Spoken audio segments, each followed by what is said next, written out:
লাগাতার বৃষ্টির জেরে জলমগ্ন বাংলার বিভিন্ন এলাকা। একই পরিস্থিতি ঝাড়গ্রাম জেলার বিভিন্ন এলাকায়।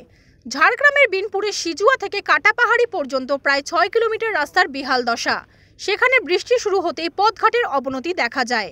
স্থানীয়দের অভিযোগ, ওভারলোড বালি গাড়ি চলার ফলে রাস্তাঘাট ক্ষতিগ্রস্ত হয়েছে। নানান জায়গায় গর্ত রয়েছে।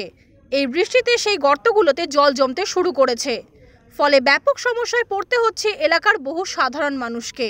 এর পাশাপাশি স্কুলের ছাত্রছাত্রীরা ও যাতায়াত করতে নিত্যদিন সমস্যায় পড়ছে।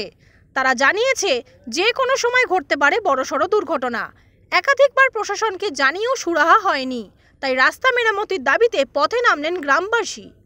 বৃহস্পতিবার সকাল থেকেই পথ অবরোধে সামিল হন এলাকাবাসী। রাস্তা মেরামতের দাবি না মানলে অবরোধ চলতে থাকবে বলে জানিয়েছেন তারা।